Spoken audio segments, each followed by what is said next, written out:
one of the things that we found to offset the cost of inventory is that we sell leads. So we have an inventory-based business. So you would think, okay, well, the only thing you can do there is wait for the inventory to come, and then when somebody buys it, you ship it out. What we do is we actually sell the leads when we have somebody that first comes in before they even get to the point of buying the inventory. And so we sell those leads to other people that don't compete with us.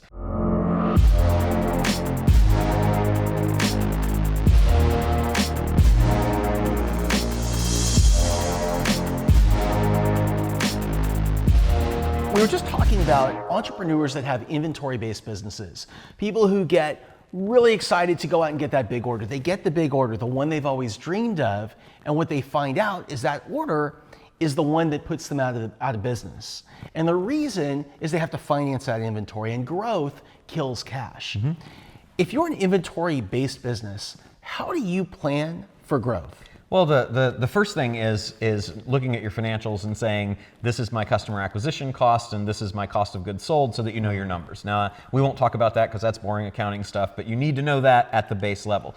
Then you have to think about, can I get creative in reducing the amount of capital that will be required to, as a total portion of my operating cash, be dedicated to inventory.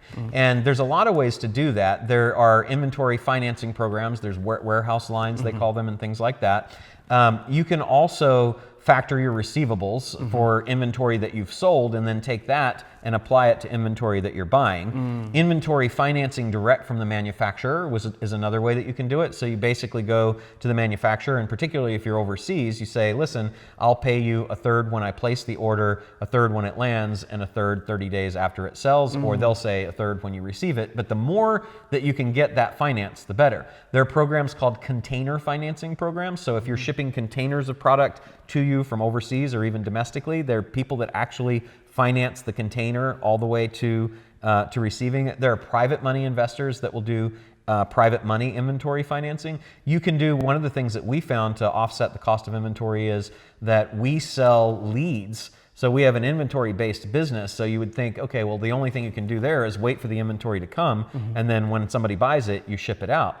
What we do is we actually sell the leads when we have somebody that first comes in before they even get to the point of buying the inventory. And so we sell those leads to other people that don't compete with us.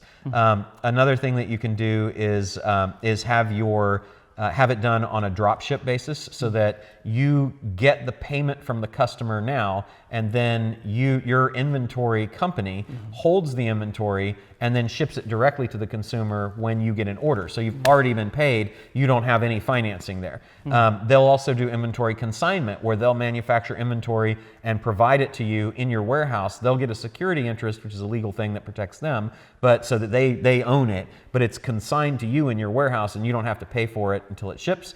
And then just getting general terms, that would be another way to do it. So that's a few things. So here's the thing. People's heads are spinning. You just blew my mind. That is such a great counsel. If you wanna get in touch, if somebody wants to get in touch with you to help them grow their inventory-based business, how do they find you? I'm online at myname.com, rolandfrasier.com, all the socials, digitalmarketer.com, trafficconversionsummit.com, or the podcast you mentioned, Business Line.